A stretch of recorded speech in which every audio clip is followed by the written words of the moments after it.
Sumainyo ang Panginoon. At sumaiyo rin. Ang mabuting balita ng Panginoon ayon kay San Juan. Papuri sa iyo, Panginoon.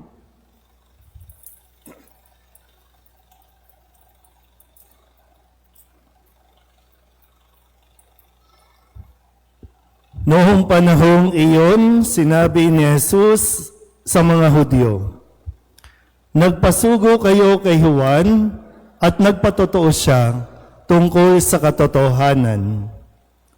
Hindi sa kailangan ko ang patotoo ng tao.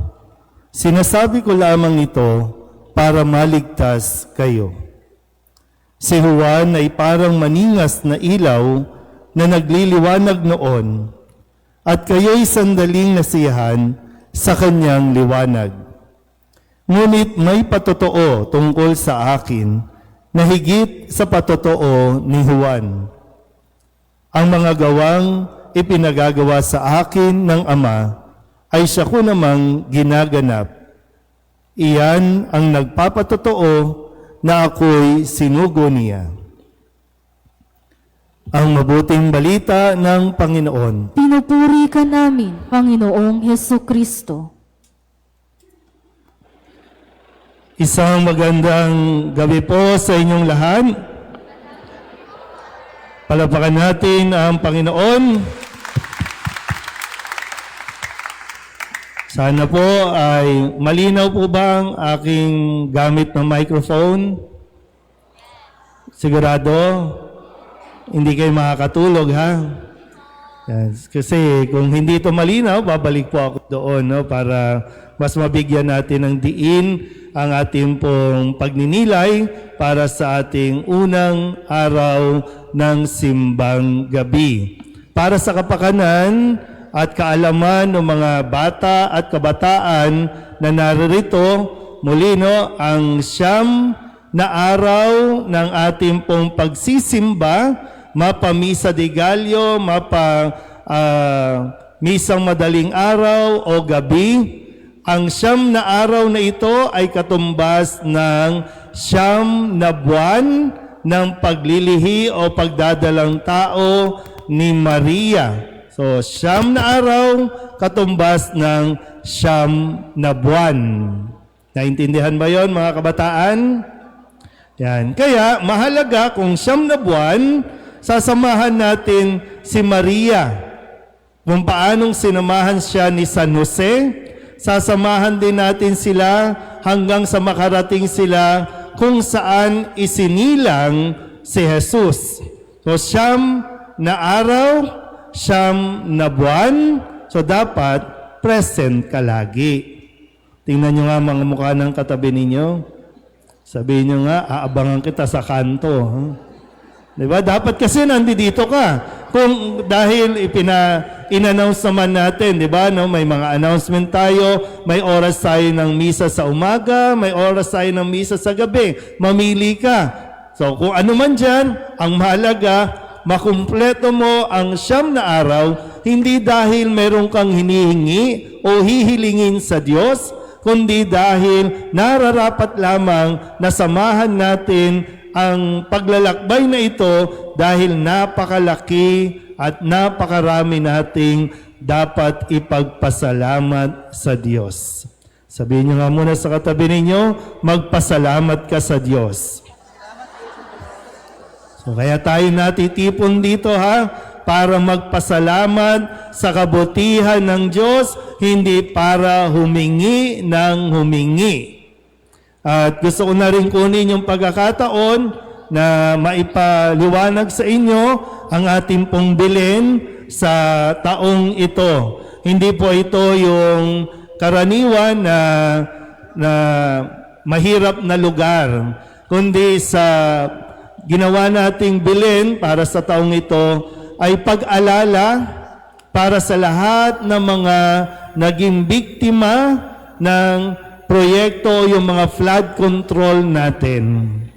Yung mga nasa Cebu, yung mga nasa iba't ibang lugar na nawalan ng tahanan dahil sa kapalpakan, dahil sa korupsyon, dahil sa pagnanakaw na nangyari sa mga budget sa atin pong bansa.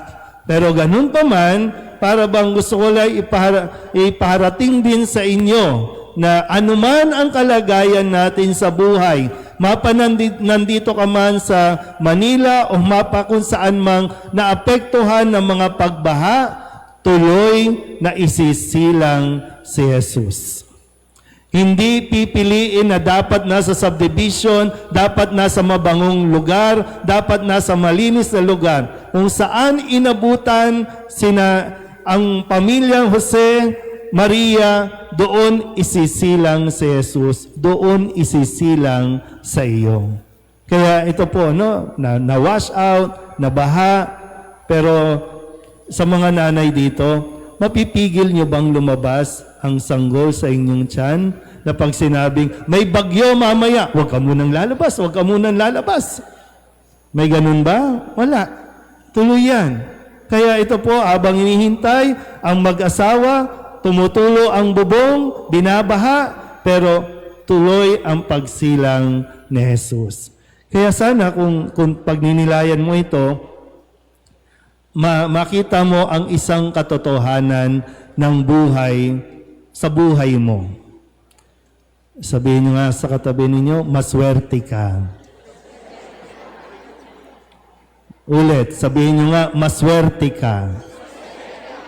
Diba parang yung attitude natin, yung totoo naman talaga, maswerte naman tayo.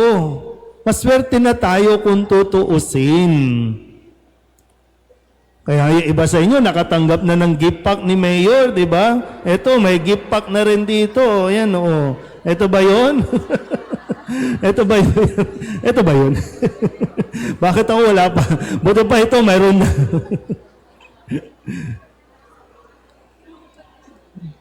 Asa na ba ito? Yan. Yan. Di ba? Maswerte ka na kasi maayos ang bahay mo. Maayos tayo dito, hindi tayo masyado naapektuhan ng ilang bagyong dumaan, hindi nagiba ang bahay. Maswerte ka, maayos ka. Yan ang isang katotohanan. Kaya dapat, huwag ka na magdrama-drama, huwag ka na mag-imot-imot na parang, ay, aping-api naman ako, kawawa naman ako. Alalahanin mo, maraming pamilya ngayon sa iba't ibang dako ng bansa natin ang sinisikap mairaos ang paparating na Pasko.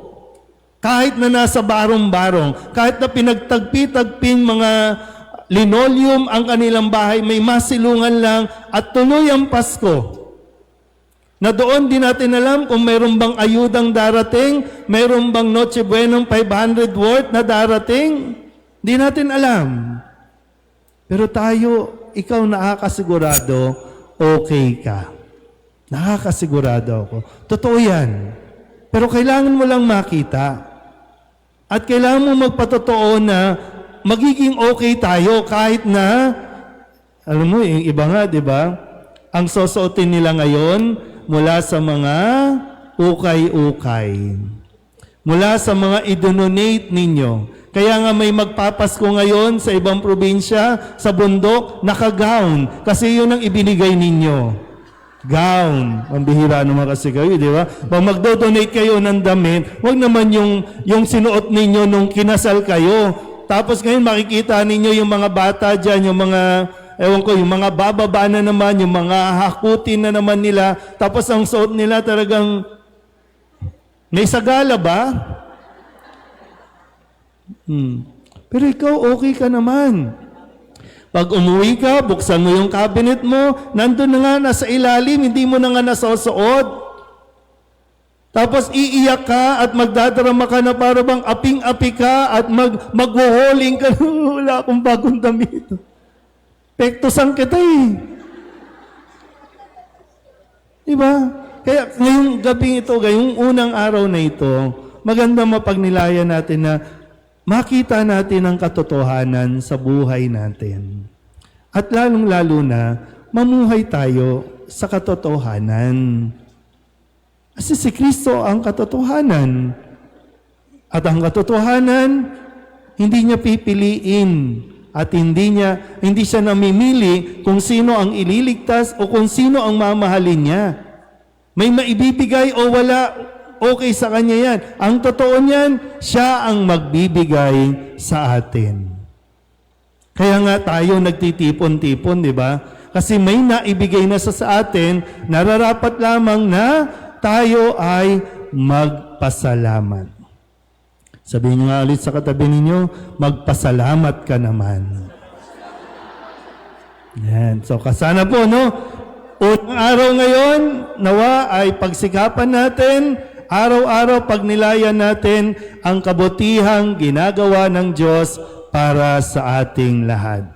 At isa rin dyan, ang buong parokya natin ay nagpapasalamat sa simbahang ipinagkaloob sa atin sa pamamagitan ni San Jose. Na ipinagdiriwang natin ngayon ang ika-120 taong anibersaryo ng ating pong simbahan. Yung tahanan na ito kung saan isinilang ang pananampalataya na atin pong niyayakap ngayon. Kaya muli, pasalamatan natin ang Panginoon, palapakan natin ang Panginoon.